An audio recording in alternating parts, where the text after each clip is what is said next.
Are you on, Jason? He's on, yeah. His camera's not working, but he's on. Can you hear us, Jason? He just put a note in the. Oh, he did. Okay. Yeah, he just texted me. Give him a second before we start. We're running a little late, but we'll be okay. Oh, he can hear. Okay. His camera's not working. You're right. So you're right. Can we start the meeting? Good morning, Mr. Chairman. Yes, you are all set and ready to go. All right. Thank you very much. Good morning. I'll open this meeting of the Human and Community Services Committee. We have on our members of the committee. We have on Lisa Lazarus and Jason Wang, and as well as our town manager, Rick Ledwith, Helen Rubino Turco, Director of Social Services and Leisure Services, as well as the Assistant Director. I saw on before Liz Bizinski. Let's see. We also have on Councilors Tiffany McGinnis and Mayor Sherry Cantor, and guests Chuck Horsey and Matt Conway. Let me see. And also Laura Ermsher from our library. Welcome, everybody. This is the first committee meeting of a new group of members. So we're looking forward to hearing from all of you and getting to know everybody a little better. I will ask for a motion to approve the minutes. I was there for the last meeting. None of us were members, but it did get a chance to review those minutes, and they don't seem particularly controversial, but I'll take a motion to approve.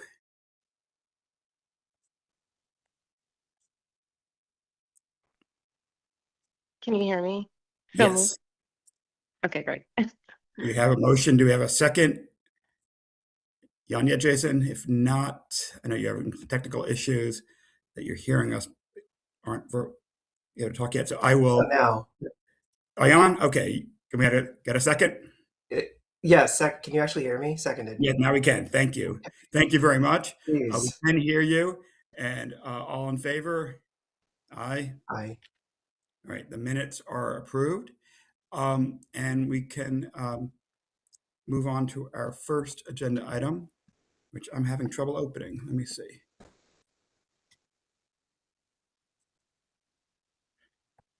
And we start off with our guest, Chuck Horsey. Thank you, Mr. Chairman. I can introduce our guest this morning. Great, thank you. And first, as you mentioned, I'm probably someone who needs no introduction, and that is Chuck Horsey, who is the chair of the West Hartford Arts Commission and really a volunteer extraordinaire. And then we have Matt Conway, who I know a lot of us have met as well. And Matt's the executive director of RiseUP, an organization that we'll learn about more this morning that uses public art to inspire youth leadership and really work with our community to strengthen connections. And we wanted to bring Matt before this committee this morning, and Chuck, to highlight the work that RiseUP has already been doing in town. So I think a lot of folks are aware of the Martin Luther King mural at the Noah Webster Library in association with RiseUP. Their partnership with the West Hartford Prevention Partnership.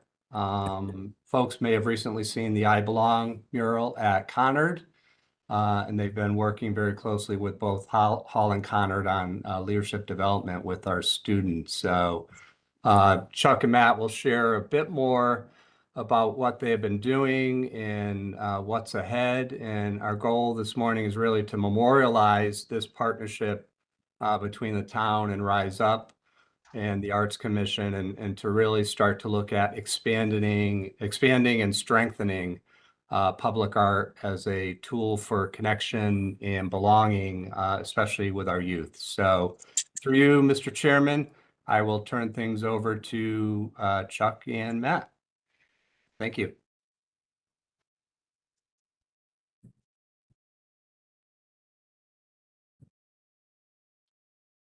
Chuck, do you want me to jump in? I don't know if You're on mute, Chuck, I think. Or now you're on mute. Yeah, for some reason you're.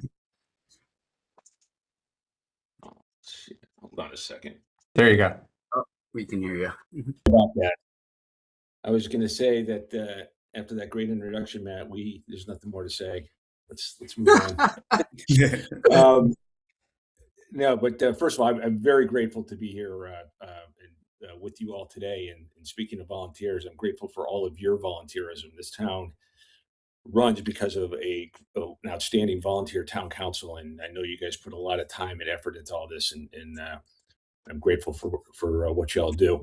I thought it'd be helpful just to start out with the mission of the Arts Commission. Obviously, it's established by town charter. But the mission is to foster and facilitate participation in the development and appreciation of artistic and cultural activities within the town of West Hartford, and to encourage town-wide display and presentation of artistic and cultural activities town-wide. Your Arts Commission has been, we were formed. The charter formed it back in the 70s, but we were formed during the height of the pandemic. And we have been, working hard to try and live up to this mission.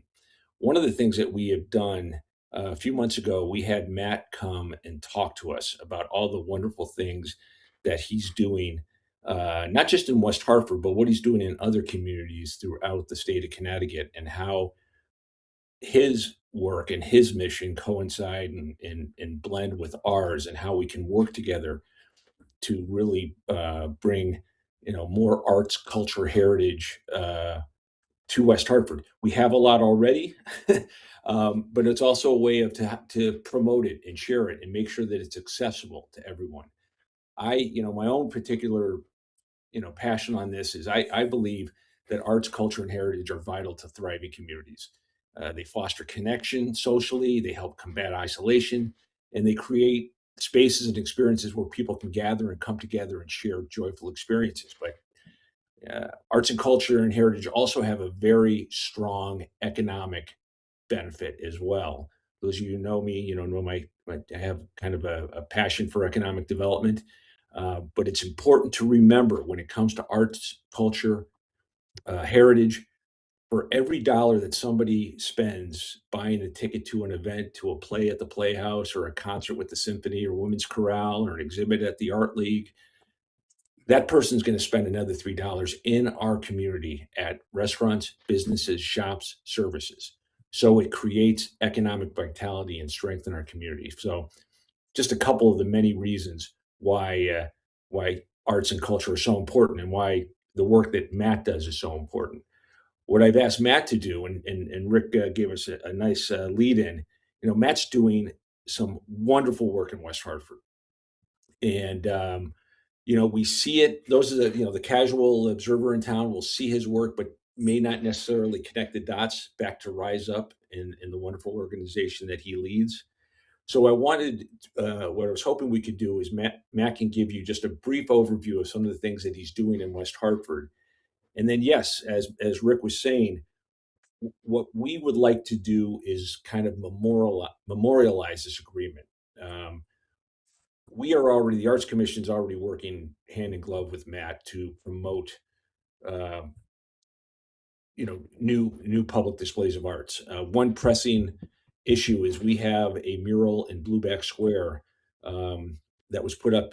I can't believe it's almost 20 years. When that was put up, it's the mural with the panes. It's Celebrate West Hartford. It's dying before our eyes. It's outlived its life, and it needs to be replaced.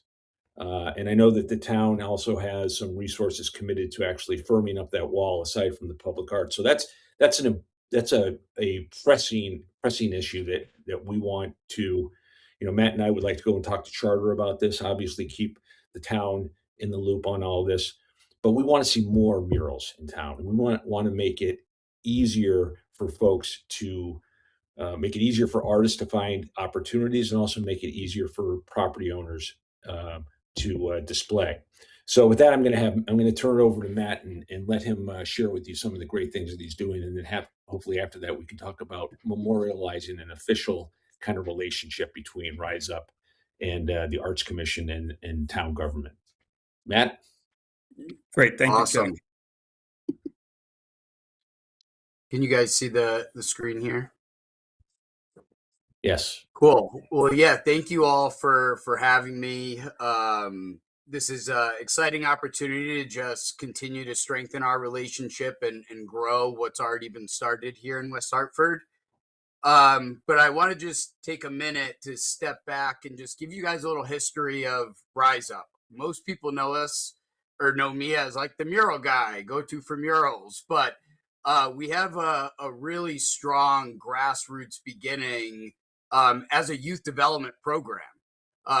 Me and a couple UConn graduates right out of college, we started what was RiseUP Leadership Development Program, mentoring program, focused on support through mentors, access, meaning, no matter what zip code a kid is from, they should have the same access that me and my, friends had graduating from UConn to different opportunities. And then service. Every weekend we were out in the community doing some type of community service project. And 2016, the kids wanted to do a mural. So that's really the organicness of how all of this started. Group of kids in Hartford want to beautify their city. And then again, during this time, I was also, fully volunteer. My background on the corporate side is everything from finance to corporate strategy. I have my MBA. But I left in 2022 to raise RiseUP and do it full time.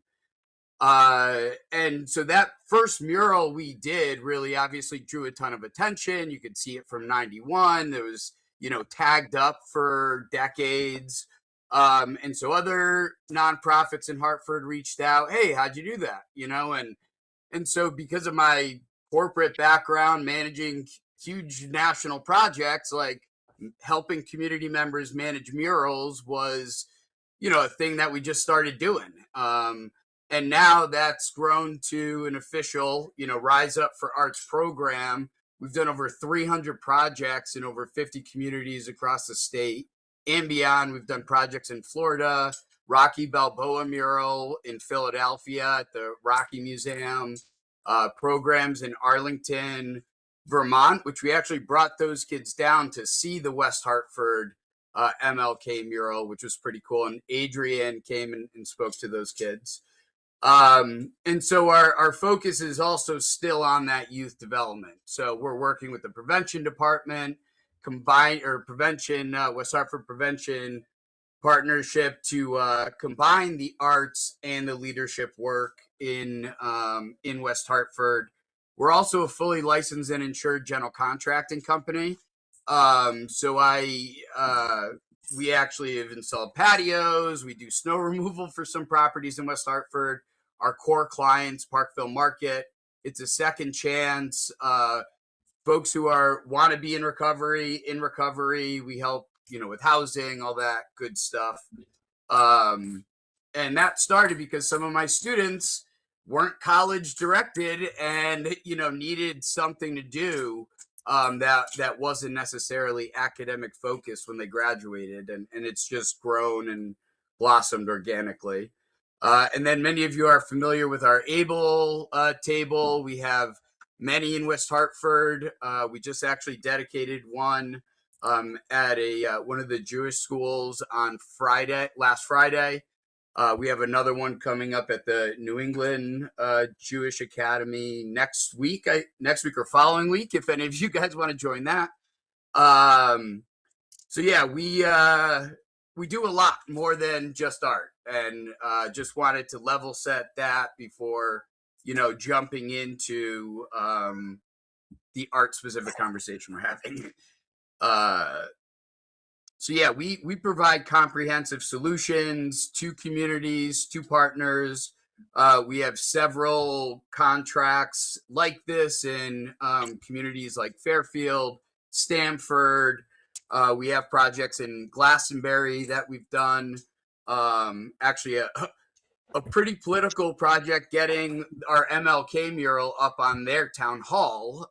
As you can imagine, some of the political challenges there, but we were successful.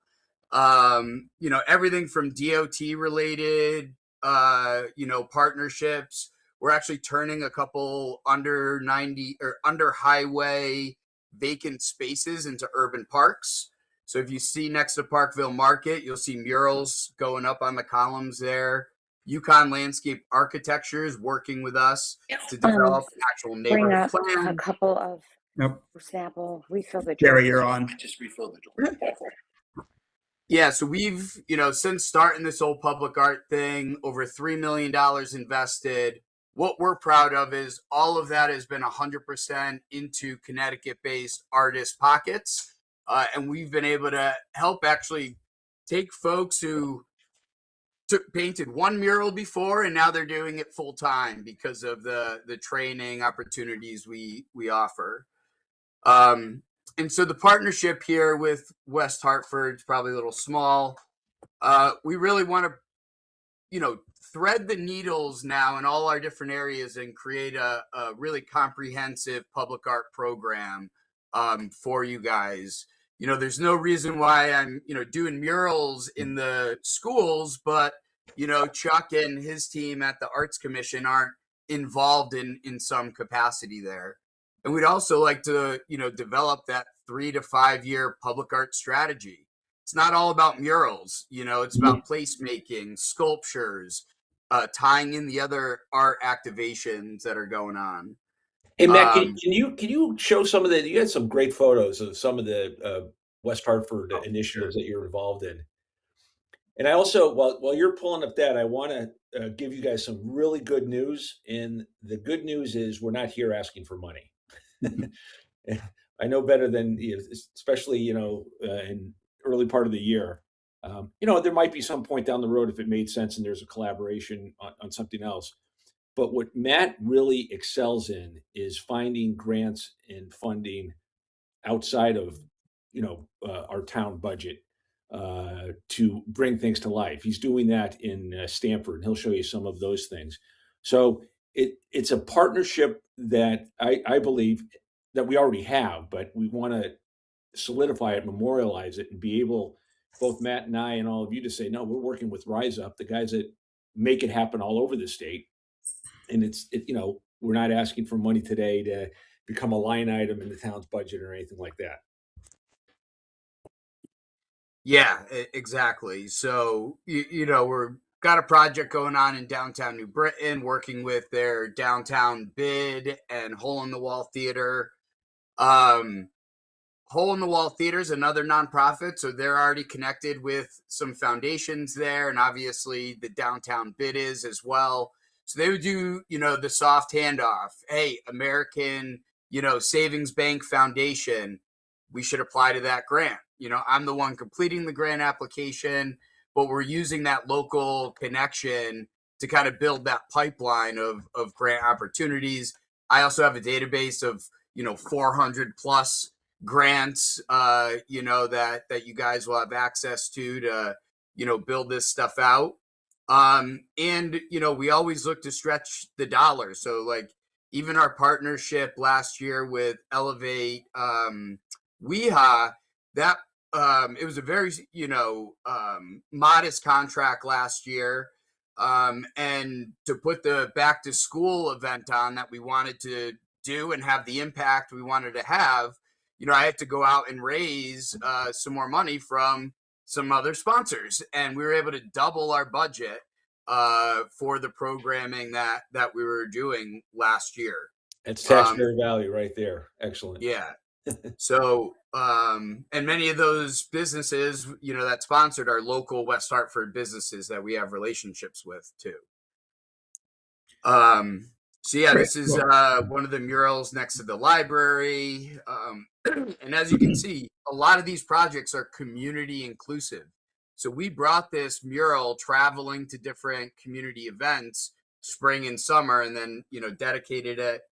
This one's at Hall. in the courtyard. We have plans too to beautify that courtyard this spring. Able Table, all the murals in Blueback Square, except for one that they hired a New York artist from. We've worked with Blueback Square to do. We've also activated the old West Elm in partnership with them quite a bit when it was vacant. This is the Conard mural. And again, not just the mural, we did a whole leadership engagement piece with this where we partner with Connecticut Center for Nonviolence. The mural was about I Belong. So we had lessons around the beloved community, that Martin Luther King taught. That's great, Matt. Why don't we, so you guys have a good idea about a better idea about RiseUp, but what questions do you guys, what might Well, questions? Chuck, let me cut you off for a second there. We are, we have limited time for today. Yeah. I do want to jump to, we'll get to questions. Is there, if you could talk about the specific partnership ask in terms of, the work is fantastic, and I really do appreciate hearing the broad range of the work you've been doing. You mentioned the mural on the steps, which certainly needs work. Is there sort of appreciate all that? We'll certainly take questions and all, but is there an action item that we'd like to focus on? Yeah. Go Chuck, ahead. I'm going to take. Yeah, so we're just looking for more of an MOU right now, and that MOU solidifies the contract or partnership. So when I am off applying to grants, I have something tangible to say, hey, this is a real partnership. I'm not just RiseUp working on my own in West Hartford. I'm working on behalf and in partnership with the town. And then so there's that piece of it. And even when I'm going to local business owners or property owners here, having, again, that solidified partnership, it just validates the work more, shows that the town is invested. It's not, just one person trying to do this work. So it's more of a, it's a referral. Just a document. Yeah. Like, this is a a real solid partnership. referral. When we go and Thank talk you. with Matt, Rick, thank you, Chuck. First, could you take down the presentation? Oh, yeah. And Rick, if you'd like to jump in. Yes, thank you, Mr. Chairman, and through you, and to kind of follow up on Matt and Chuck's presentation and comments. So we will work with RiseUp on a more formal MOA, and we'll certainly bring that back as well. But as you can see, and what we really wanted to do, because I think we all know what RiseUp has been doing townwide with all of these different projects and initiatives, and we weren't, I don't want to say we were working in silos, but we had obviously our school district doing a lot of work, and we're doing a lot of work with them. So we just wanted to bring that together, actually introduce them first and foremost to the council as a whole. So I think individually, a lot of us, as I said, know what has been happening, but now we'll work on an MOA with RiseUp and kind of, as I said, memorialize that work. And then that gives us the opportunity, as Matt said, to look at grants in the future and continue to look at other types of public art projects that would be coming forward. As Chuck just said, we're replacing the wall in Webster Walk as you're walking up the stairs from Blueback up to the library. The wall as you're walking kind of up the stairs on the west is in disrepair. So we are in the process of a design for that wall, and we'll be replacing it in this year in 2026, and would look to work with everyone again to look at some kind of public art mural that fits West Hartford for that space. And that's just one example of, again, many we've been doing and many we would like to continue to look at in the future. Thank you, Mr. Lidwith. Matt, first, if you could stop sharing content. Yeah, I You still got your screen up. Yeah, there we go. Thank you. Um, so yeah, we'll wait to hear back on the details of an MOU. I'm running a little short on time, but I'll open it up to any questions that anybody has right now on the work, and otherwise we'll kind of put something on the agenda at another meeting when we have more details. But thank you very much for the presentation. Go start with committee members. I do see a hand from Mr. Wang. Hey, through you, Chairman Winograd. Sorry, still getting used to this process. Thanks a lot, Matt. I really like public art. I've certainly seen how public art has transformed areas that have been blighted in other cities, as well as in Hartford, and really kind of, I think it kind of lifts the spirit. I think it's good for people. We do. I mean, I know you were pretty careful about saying, like, you're not here to ask for money and things like that. But what's a typical cost of a mural that, for example, a large full wall mural? Yeah, so murals are typically priced in a range. Like, it'll depend on a lot of different factors, but figuring $20 to $30 a square foot for an all-in project. That would include the artist from design fee, design work, installation. Because if you notice too, the Hall High mural, it's on die-bond panels. So we have different installation methods depending upon what the structure is, the visibility of it. Well, how big is a typical? I don't know how many square feet is a mural. Like, what's a typical size of a mural, for example? We've done everything, like I said, from West Hartford, or the one at Hall is 8 by 8, and then we've done a 10,000 square foot 18-story mural in downtown Hartford. So, And how much? that ranges from. How much was the library? What was all in for that? The MLK mural. That years ago, but and at a huge discount because Corey, the West Hartford resident, but that was a $25,000 project. Yeah. Okay. Okay. Thank you, Matt. Thank you. Yeah. And just one, I think, question got on from text. I think I was having some problem, some tech problems speaking. There's a quick question on the Matt and the youth in your who's the target? The opportunity youth. What age level is that? I mean, we honestly have programs from kindergarten up to adult stuff. Okay. So I helped to start a school in Hartford, community first school. It's an independent school. We're actually the art curriculum for that K through 5 school. And we have high school programs. That high school and middle school is our target for the prevention work this year. So we'll be in 3 middle schools and both the high schools again. Fantastic. All right. Well, thank you very much. Really appreciate the report and all the work you're both doing. Yeah. Thank you, guys. Thank you. We see the mirrors all the time, so it's wonderful. And thanks. And we'll move on.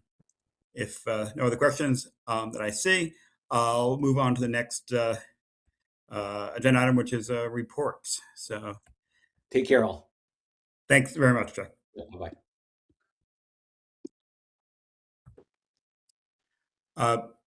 Sorry, I am on a different computer today, and I'm having much trouble keeping up. I'm used to being on 2 computers, so I'm not getting my agendas in front of me. I believe we have library services. Yeah, thanks. Good morning. Can you hear me okay? Yes, thank you very much. Great. Thank you for having me this morning. I'm excited to tell you about what's going on at the library. I first wanted to start off with our kindness project that just launched this week. Our annual kindness project, now in its 9th year, is inspired by the book Wonder by R.J. Palacio, and its message of compassion and kindness towards others. So in our project, over a 4-week period, we collect donations of personal hygiene items at all of our library locations, and we send those on to the West Hartford Food Pantry and the Fern Street Universalist Church Backpack Program. And then they are distributed to the community members in need. We have a list of the items of it that we're looking for on our website, along with more information about the program. Donations can be dropped off at any time we're open at all of our locations. And this project is another example of our efforts to support those in need. Last fall, we participated in a diaper drive, and our generous community donated over 6,000 containers of diapers and wipes that we gave to the Diaper Bank of Connecticut. So we find that West Hartford is always looking for ways to help others, and we're happy to be a source of that. Carol Waxman, who leads the project with Bailey Berardino, was interviewed by NBC this week, so you might be seeing it. Next up, I wanted to tell you about the America 250 essay contest that we are about to launch. So this contest is hosted by the library, the Mayor's Youth Council, and in coordination with the town's America 250 Task Force Civics and Humanities Subcommittee. The contest will be open to West Hartford students in grades 6 through 12. Students will answer the question, which local historical figure has had an important impact on shaping the West Hartford we know today? Winners will be selected from each age group. Monetary prizes are available for first, second, and third place through the West Hartford Library Foundation and Siena Private Wealth. Prizes will be awarded at Celebrate West Hartford in June, and winners and honorable mentions will be published in a commemorative booklet. The contest will be available soon on the town's America 250 website. We have a very exciting author event coming this spring. The library staff have been working with Leisure Services and the West Hartford Garden Club on this special event. It's called Homegrown National Park with Doug Tellamy. It'll be on March 11th at the West Hartford Conference Center. Doug Tellamy is a renowned entomologist, conservationist, and professor at the University of Delaware, and his work has transformed our understanding of the relationship between native plants and wildlife. His research has inspired millions to see their own yards as part of the solution to the biodiversity crisis. This program is co-hosted by the library, West Hartford Leisure Services, the West Hartford Garden Club, and has support from 9 area organizations. We opened up the registrations, and while it is free, it sold out, or the tickets were gone in less than a day for all 300 spots, and we are building a wait list. We've been building our gardening programs and resources for the past few years, recognizing the high interest in the community. And while this one is sold out, we do have several gardening programs on the horizon. We have winter sowing on January 17th, seed starting on February 7th, home composting on March 21st. And then in mid-March, we're going to kick off our seed library again, which is where patrons can get free seeds for their home gardens. And I wanted to provide you a quick building update on Faxon in case you saw the temporary closure last week. We were closed for 2.5 days due to issues with the heating system. The motor completely died, and we had to get parts from all around the state. We were able to reopen Friday morning with all systems running, and we really appreciate all of the work from facilities to get us open, running, and warm and cozy in the building again. And then I wanted to provide you some information about some upcoming programs that we're going to be having at our libraries. Stop is demystifying dyslexia. Dyslexia touches the lives of 1 in 5 children, yet it's often misunderstood. At this program, you can join literacy consultant Barb Golub to explore what dyslexia is, what it isn't, how to spot common signs across grade levels, and ways to celebrate the unique strengths of dyslexic readers. This is on January 20th at 6:30 at the Noah Webster Meeting Room. We have a program in our studio called Finding Balance, the Japanese Art of Notan. We invite participants to discover the beauty of Notan, a traditional Japanese art concept that focuses on the harmony between light and dark shapes. In this beginner-friendly workshop, participants will learn how to use paper, scissors, and glue to build their own Notan-inspired compositions. This one's on January 21st at 5:45 in Studio 20 South at Noah Webster. Our teens are hosting their last in the series of Teen English Cafe. You can join the immigrant youth advocates to practice English, meet new people, and have some tasty drinks. They are meeting at the Starbucks on Kane Street on January 15th at 4 p.m. We have started up another in our series of ongoing programs for Tween Tuesdays. Tweens can join us on the third Tuesday of the month for crafts, baking, technology, and more. This happens in the Noah Webster Story Room and is for children in grades 4 through 6. And for the younger kids, we have the craft lab at Faxon. They can experiment with various materials and strengthen fine motor skills to make super simple art and crafts, followed by free play.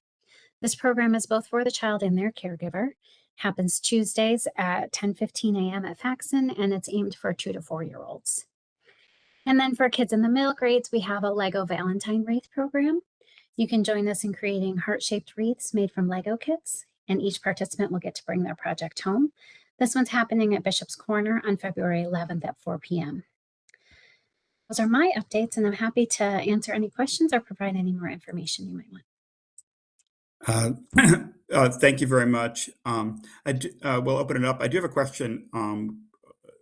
The national news regarding interlibrary loan funding and whether or not that has had an impact here yet or anticipated. If you could tell us about that. Yes, thank you for the question. So we haven't felt it directly, but we're kind of preparing for it and waiting to see how it happens. So we don't receive any federal funding directly, but we receive it by the way of funding through the state library. So the Connecticut State Library receives, I think it's around $2.5 million from the IMLS and the federal government. And they use that to support a lot of services that we see the most, such as delivery. So the system that allows you to return any book to any Connecticut library or get a book from another library system, that's all funded by the state, as well as a lot of research databases and online tools that would be cost prohibitive for individual libraries to subscribe to. So that hasn't been cut yet. It's been going back and forth, but the funding was restored and then it's kind of on the chopping block again. So we have been discussing with our peers at other libraries what that would mean for our individual libraries if that funding goes away, what things we might be able to take on, what things we would have to communicate to our patrons about. So not yet, but we think it could be coming. Thank you, and certainly please let us know as soon as that happens, and I'm sure it'll come up again in budget talks that will start soon enough. Open up any questions from start with committee members. Yeah, thank Hold on, Jason. I'm sorry. I'm looking through the screen. Lisa, do you have anything? I don't see a hand there. No. Okay, thank you. And Jason? I'll be quick. I know we're short on time. Thank you through you, Chairman Winograd, to Laura Ermshire. So I'm just seeing a lot of interest in town about issues regarding biodiversity, people putting in pollinator gardens, people, a lot of talk about our tree canopy. And so if there's such a rapid sellout, can we just move it to a different venue? I mean, there seems to be really significant pent-up demand for this type of thing. Thank you for the question. There is absolutely a lot of demand. It's not a small task to move venues when we've been planning on this for several months. And so a lot has gone into it. We are exploring if there are options for any sort of recording. We don't know if that is, so we didn't want to mention anything yet, but behind the scenes, we're looking into seeing if there's other ways we could expand this or how we can get information similar to that out through other programs or other venues. It's a nice challenge when things sell out because it means that we hit on something that people are really interested in, but we're aware that that means that there are people who want to come who can't. So we are trying kind of behind the scenes to see if there's any other options we have. Yeah, I think virtual option would be awesome. Yeah. Thank you, and a good problem to have. Any questions from other council people? I don't see any requests. Well, thank you very much. Appreciate that report, and certainly we'll keep in touch with national challenges.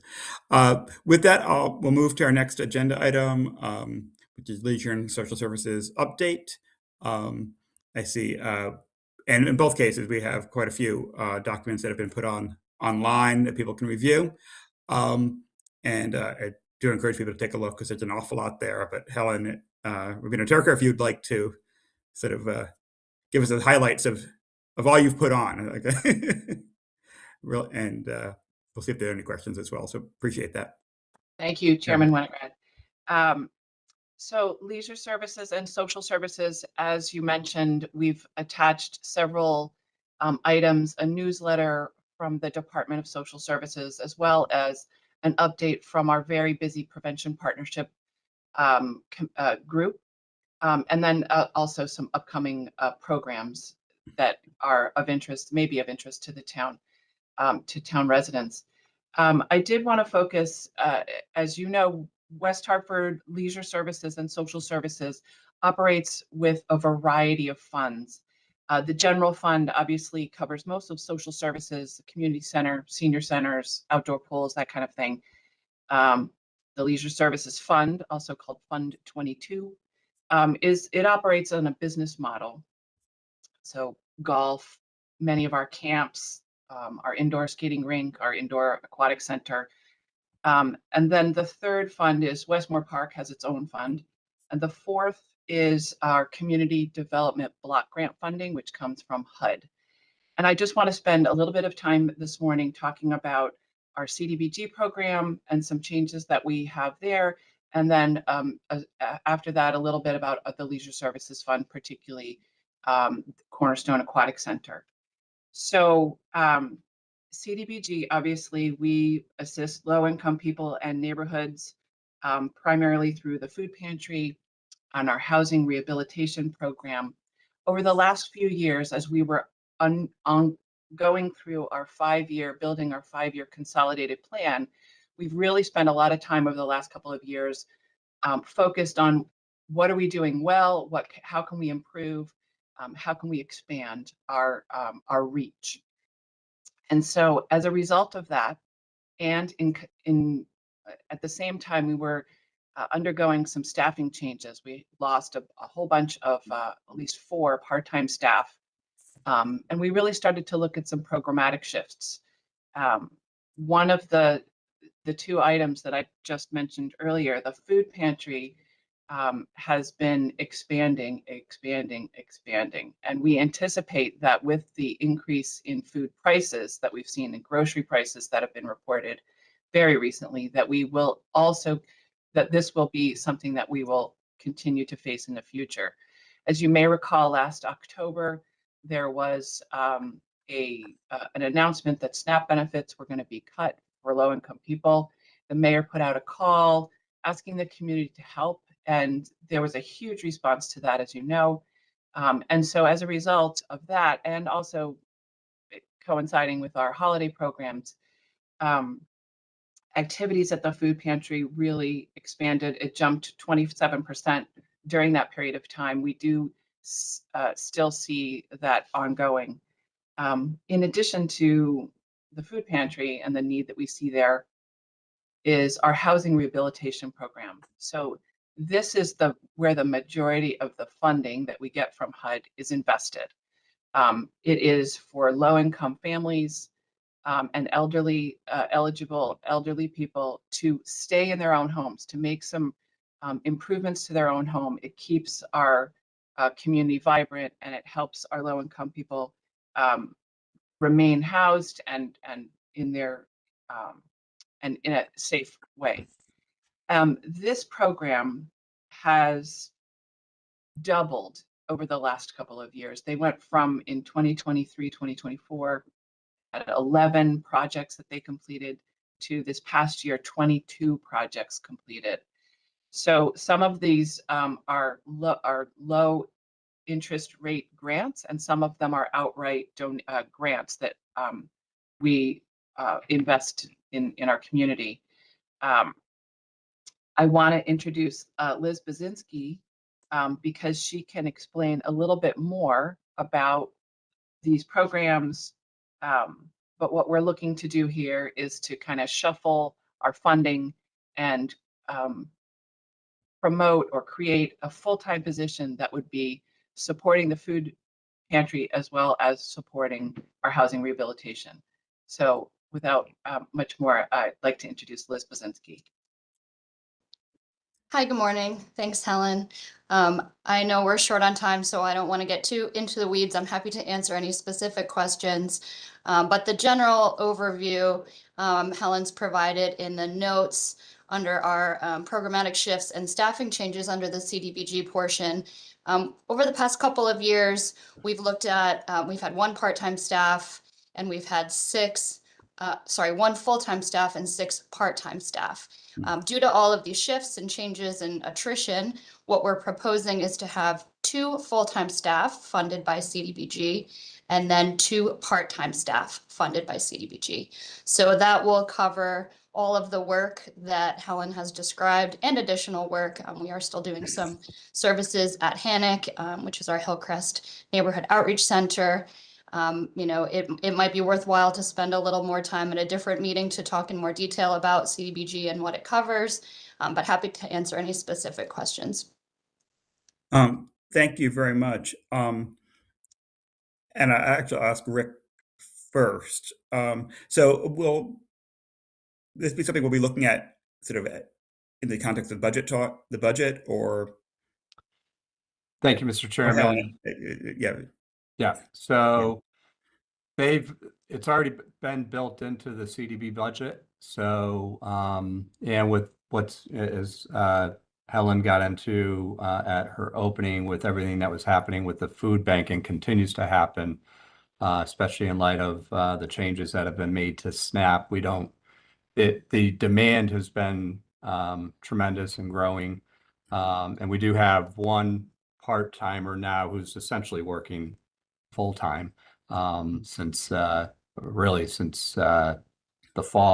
fall. So with the funding in place already, it's not impacting the general fund. It would just be within the CDBG budget. We'd like to do it before July 1st if possible. So if the committee was okay with that, we would bring it forward to the council with a formal resolution. Great. Thank you for that clarification. And Ms. Chorka. I just wanted to also reiterate that we have created a job description. It has been reviewed by Human Resources as well as by the union. So and as Rick Ledwith mentioned, we do have funding in place for this to go forward. Thank you. Thank you. So before we open up for more general questions on the reports, any comments from committee members on this particular request? Not for me. Yeah. Thank you. And Lisa? Hi there. Sorry, a little delay in my audio here. Can you hear me? Can you confirm? We can. Okay, great. All right. I had a question about the budget. Do you receive any SAMHSA funds, or do you anticipate any budget challenges with regard to the cuts that may be coming to SAMHSA?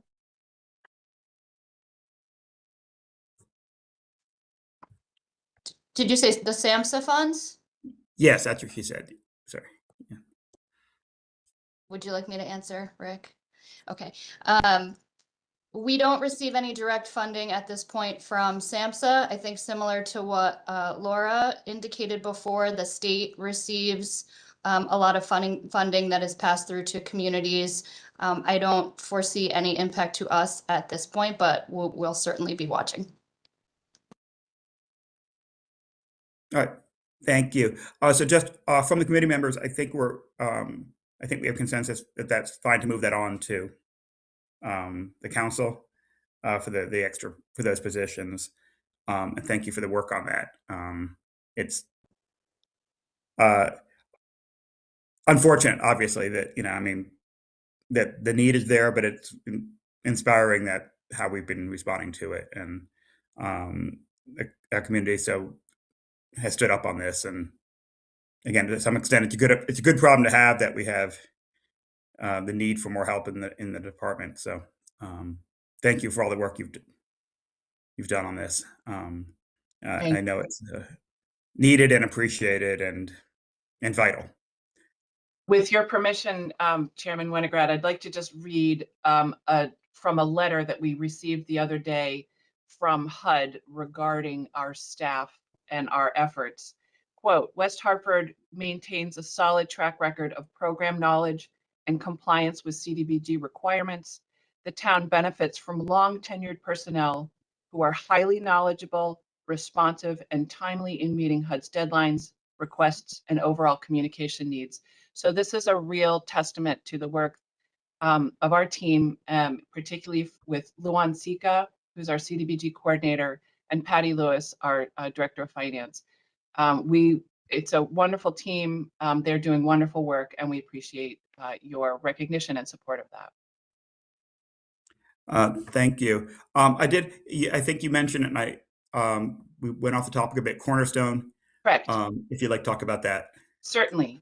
So from time to time, Leisure Services, annually, actually, we review our fees for service in the enterprise fund, in this Leisure Services fund. And some of those are governed and overseen by the town council, and we require council approval to make changes to some of our fees and that we charge. We're not suggesting any fee changes at most of our facilities, but at Cornerstone Aquatic Center, we haven't raised prices for a year and a half. Since that time, since September of 2024, minimum wage has increased by 8%. And also our contractual obligations with the contractor that runs our facility has gone up 3% per year. So what we're looking at is raising the monthly rate by $1, except for resident seniors. So there's no impact to senior citizens who are residents of West Hartford, but the other memberships would go up by 1.3 to 2.3%.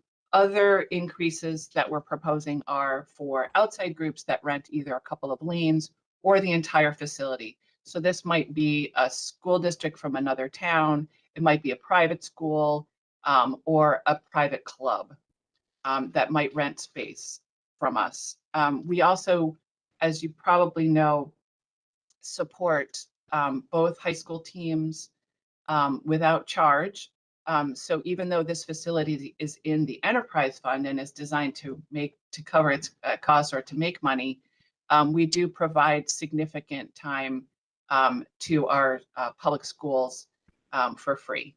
The facility is doing well. It's pretty much at that break-even point at this time. It's being well managed, and we do feel that together all of these minor increases would result in helping us bridge that gap to where it would be self-funding. The facility does require a fair amount of upkeep, and that's also something that we're looking at. It was built in 1961. There was a major renovation expansion in 1991, where we built an addition and put in the lap pool, but now it's 2026. And so we are seeing a need for some significant support, structural, infrastructure support there. So that request, a fairly minor request, is something that we would like to bring forward in the form of a resolution soon. Thank you. Do you have the actual numbers in terms of what the rates would go from? I do, yes. Thank you for that question, Chairman Winograd. So right now, a regular resident individual would go, monthly fee would go from $44 to $45. If you are a senior, right now, we have $37 is the monthly fee, and there's no change to that. And then we have family memberships and non-resident rates as well. So if you'd like me, I can go through all of those. But if you're renting the full facility, we would go from $400 to $450, and that is a bigger jump. But as I said, this is needed to help us cover the costs of the subsidies that we provide. Thank you. Yeah, and can we have those rates for the non-resident family as well? Yes, the regular non-resident person pays $64 a month and would go to 65. And there is no change, as I said, for senior resident couples but non-residents would also go up $1. All right. Thank you for that. So I think we can open that up to any questions we have for you.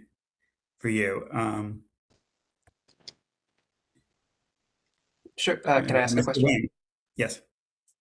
Thank you, through you, Chairman Winograd, to Helen. Thank you so much, Helen. Are we going to have time to chew on, and maybe this is to Rick as well, are we going to have more time to chew on this before it goes, like, is this going to go through F&A or something? Because we're so limited on time, and will we have another venue to consider some of the actual dollars and cents being discussed? Through you, Mr. Chairman, to Councilor Wang, yes, what we will do is bring the formal resolution with the numbers to Finance and Administration, but wanted the committee that it was associated with to hear the summary first. But yeah, we'll be able to flush it through more at F&A. Okay, thank you. And I will say that this is, from my history on this committee previously, this is one of the worst things we get to do here, is go through the details of some of these increases. Less fun than some of the other stuff, tasks we get to have. But thank you for. Oh, I like the details. I just don't know if we have Oh, I time in know, the but last few minutes to go through the they're details. always going up and never going down, which is. Any other questions? Not seeing any, we'll move to the last item on the agenda. Well, communications, I assume we don't have any. We usually would have seen those in advance. No, just real quickly, Mr. Chairman, I Yep. just really wanted to take one quick moment just to recognize our senior center staff for their support following the electrical fire at Fellowship Housing on December 26th. So really, as you can imagine, a stressful situation for the residents there, and they did step up immediately, fortunately, right across the street, but they were there to provide warm and safe shelter.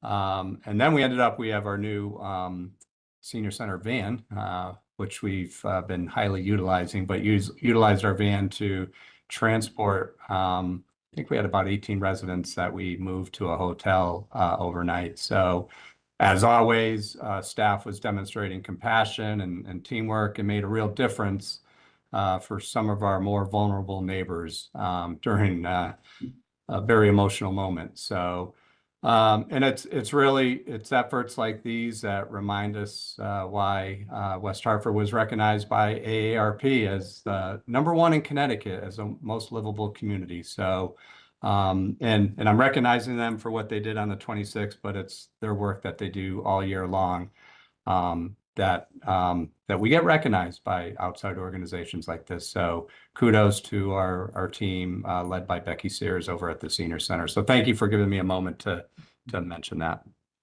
No, thank you very much. And as a board member on Fellowship Housing, I'm very proud of the work we did. And this could have been just a much more chaotic situation than it turned out to be, because of some luck of being just across the street, but also just jumping to this so quickly. And, thank you for raising that issue, because it's certainly deserved.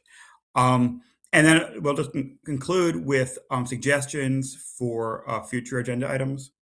Any committee members have anything you'd like to? Yes, I do have a suggestion. Sure. Okay, thank you, through you, Mr. Chairman Winograd. There's one thing that I do feel somewhat strongly about, which is it was a long time ago this was brought to my attention, the library's vulnerable child policy. This policy dates back to, I think, an earlier time, maybe a time where You know what? I'll leave the social commentary out, but I'll just read the language, the highlights of the language really quick. Children under the age of 12 must not be left unattended by a caregiver in any part of the library building at any time, etc. Must be in the immediate vicinity and in visual contact with the child, etc. If children are found to be unattended by a caregiver, the library staff will attempt to locate that person within the building. If this is unsuccessful, the police department will be called. And then there's another line at the bottom that says at closing time, same thing, the police department will be called. And this was based off a Connecticut general statute, which has since been amended due to changes in the free range child movement, rising concerns, as we all know, with free range parenting, with Lenore Skenazy, with Jonathan Haidt and others, that there has been a national movement to decrease the punitiveness of some of these policies. I know these are not enforced because I go to the library all the time with my 2 kids, oftentimes without my wife, and I don't always have visual contact with my children, and nobody bothers me. But that raises another issue, an equity issue, which is, who would so then it creates an opportunity for differential policy application. And so I think we need to harmonize our library's vulnerable child policy with the policies that the state has now adopted, which are much more reasonable. And I'm just going to read again a couple of really quick highlights. A child under the age of 12 exercising judgment that a reasonable person would use in determining whether the child was of sufficient age, maturity, physical ability, mental ability to be unsupervised under the circumstances. Another highlight would Jason, I'm sorry, I'm going to cut you off for a second. The purpose of future agenda items is to sort of particularly let staff prepare for questions. So I would like to. Sorry. So and again, we don't want to. First time on a committee. First time. Yeah, not just time, but also hard to react to things immediately. And I'd like to. No, I'm not asking for that. I would just I like to highlight what I feel is a concern and what I've heard from other parents is a concern.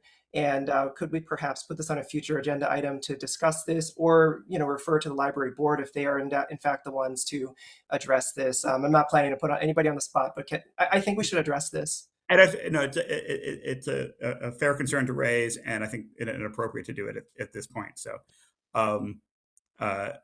through you, Mr. Chairman, yes, to Councilor Wang. So certainly, I will speak with our director. This would fall under the purview of the library board as well. So prior to coming back to this committee with any kind of suggestions or recommendations, I will defer to Laura to meet with the library board as well.